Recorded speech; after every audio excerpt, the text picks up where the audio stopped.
মাননীয় স্পিকার, মাননীয় সদস্য জনাব আকবর আলী খান, ভুট্টারকোনা 5। আপনার সময় 3 মিনিট। মাননীয় স্পিকার, আজ আমি নতশিরে লহে বজ্র শিরে অগ্নিবক্ষে বিদ্রোহীর কণ্ঠে দাঁড়িয়েছি এই সংসদে। মাননীয় স্পিকার, আজ আমি সেই সত্য উচ্চারণ করিব যাহা মিথ্যার হাজার প্রাচীর দিয়েও আটকানো যায় না। আজ আমি সেই ইতিহাসের কথা বলিব যাহা কুৎসার কালো ধোঁয়ায় ঢেকে রাখা যায় না। মাননীয় স্পিকার, রূপপুরে জ্বলন্ত স্তম্ভ দেখিয়া যারা আজও প্রশ্ন তোলে, আমি তাদেরকে বলি, চাহিয়া দেখো, এ শুধু ইট পাথর নহে, এ জাতির জাগরণ, এ বাংলার দুর্বার অগ্রযাত্রার জ্যোতির্ময় মিনার।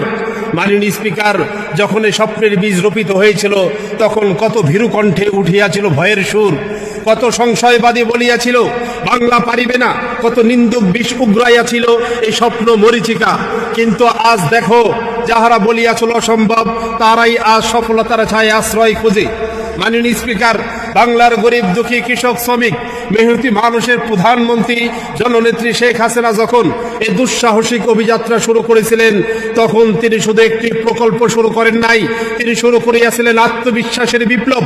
তিনি বলেছিলেন, বাংলা মাথা নত করিবে না, বাংলা হাত পাতিয়া বাঁচিবে না, বাংলা নিজের শক্তিতে উঠিবে।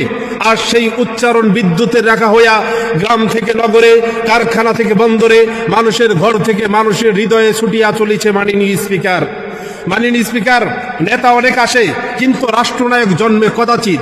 নেতা ভোট দেখে, রাষ্ট্রনায়ক দেখে ভবিষ্যৎ। নেতা আজ দেখে, রাষ্ট্রনায়ক শত বর্ষ পরে জাতি কোথায় দাঁড়াবে তাহা দেখে।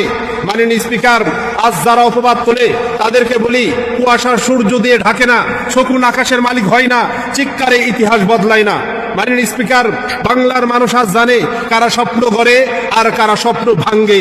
মাননীয় স্পিকার, আমি আজ বিদ্রোহীর শপথে বলি, জুলাই ষড়যন্ত্র না হলে এই অগ্রযাত্রা থামিত না, এই উন্নয়নের রথ বন্ধ হতো না, এই জাতির জাগরণ আর পিছু ফিরিত না। মাননীয় স্পিকার, মাননীয় স্পিকার, বাংলা আবার জাগিবে, বাংলা আবার মাথা উঁচু করে দাঁড়াবে। ধন্যবাদ মাননীয় স্পিকার। জয় বাংলা, জয় বঙ্গবন্ধু, জয় হোক বাংলার মেহনতি মানুষের।